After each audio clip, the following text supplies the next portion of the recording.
Hi, I'm Andrew Johnson, writer for letsheat.com, the place to converse about mental health in an effort to support survivors of mental illness and end discrimination.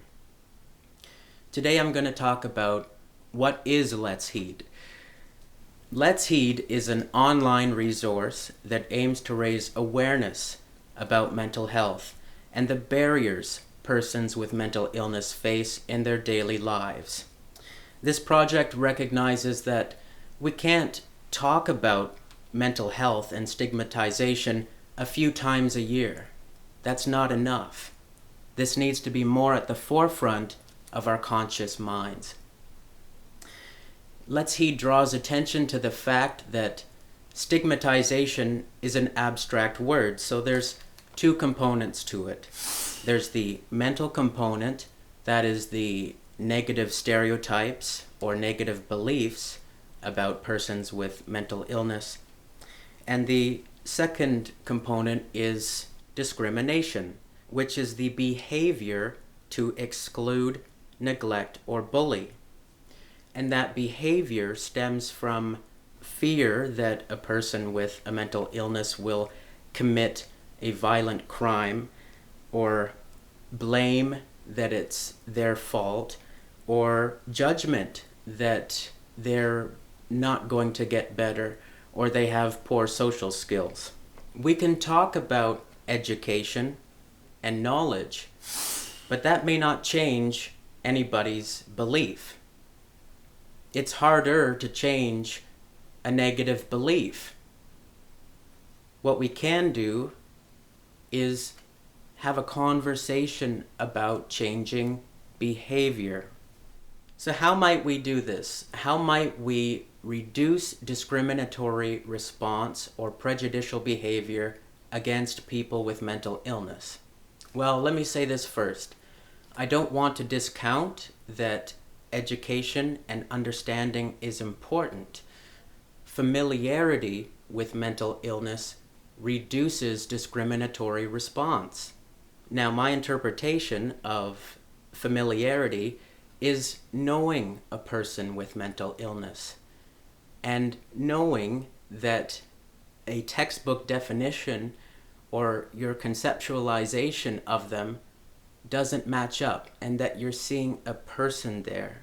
I take it that millennials these days, the ones who are the generation that's entering the workforce, understands a lot about mental illness already in the way or the same way that we understand somebody who's diabetic needing to take their insulin. We understand that somebody who is depressed needs to go on medication, perhaps temporarily. They need to receive talk therapy. They need to develop healthy coping strategies and getting proper sleep and eating and socializing, exercise, all of that. We get that piece. But just because you read about it isn't going to inform you on what you can then do about it. So, number one, communication. So that's uncoding information.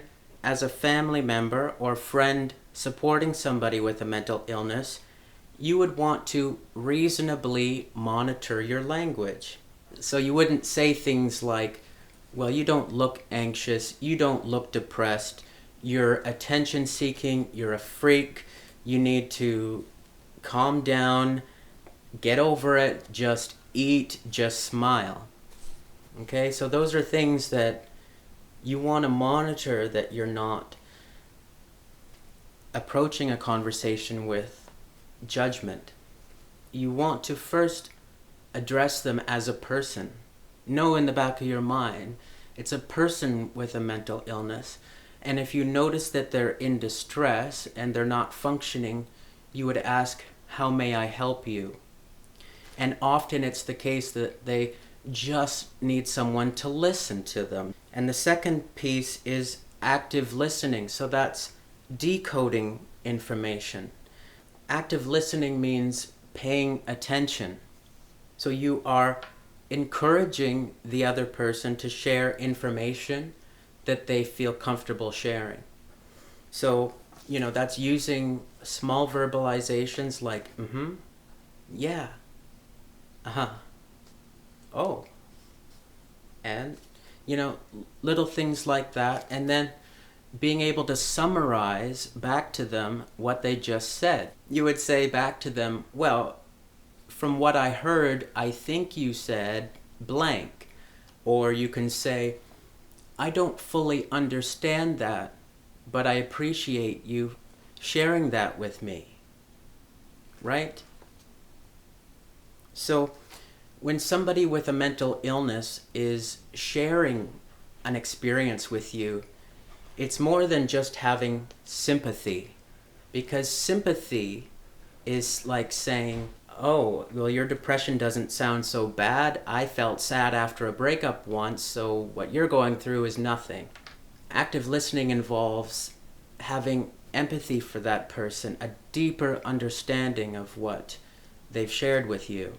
That's whether or not you fully understand it or are interested in it. The third way we can address the problem of discrimination against people with mental illness is giving your time or energy in a very practical way. So instead of messaging them K or yeah, busy now, we'll talk someday, I'll let you know about hanging out, or I'll be here if you need me.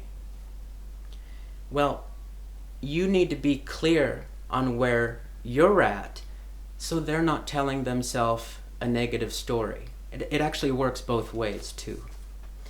And the best thing about this is that you can do this retroactively. So you can apologize to a person later and say, I'm sorry, I was too busy, but I'm here to discuss things with you now, and let's think it through.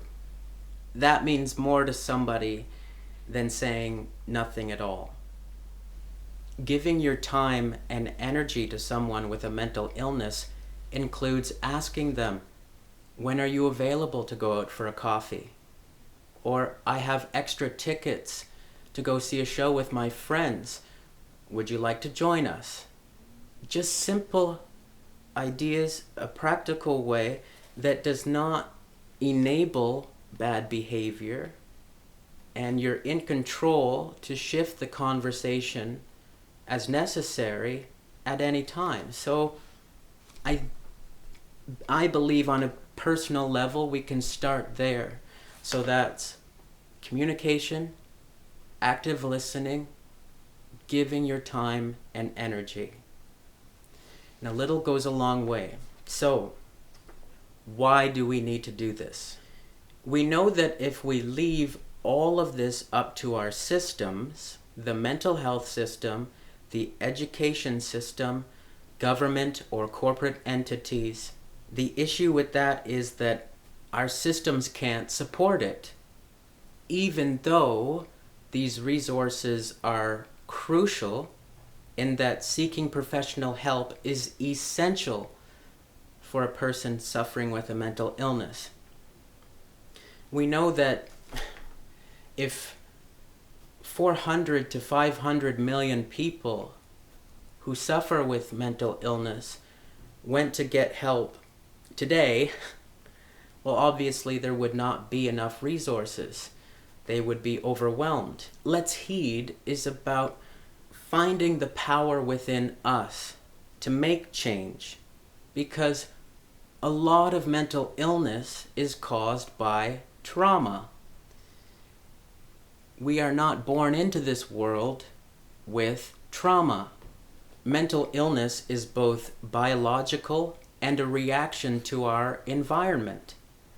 If we can lessen harm by understanding that we have an effect on the world around us, and advance beyond conversation about stigma, and understand that mental health is about moving towards caring and loving for one another.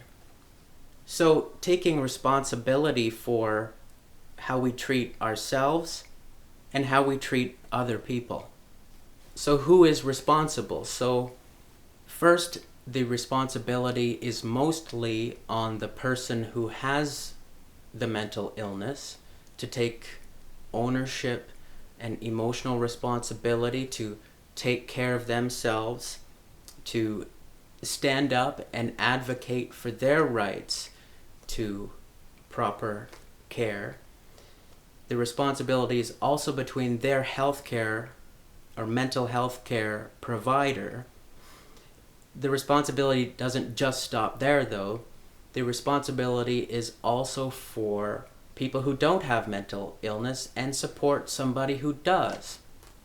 What's missing from our conversation is really common sense about how we can connect with one another and follow through on what we say that adheres to values like respect, kindness, caring, understanding, empathy, tolerance, sharing.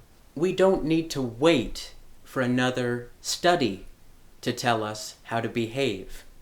That's like waiting for another study to tell us whether or not we should exercise for 30 minutes a day or drink water. Waiting for another report or advertising campaign to tell us to do that isn't helping us do that. We don't need another study to tell us that we should be kind, nice, respectful people that treat others with dignity. I believe that by opening up conversation about these observable problems in our society will help us to curb the mental health crises that we're facing. If we don't have the skills, we are not going to be prepared to confront a lot of the changes that we're seeing. So that's like the loneliness epidemic, further addictions into technology, gaming or social media, drugs and alcohol addictions, the rising rate in suicide in recent decades that includes children, and the rise of hate.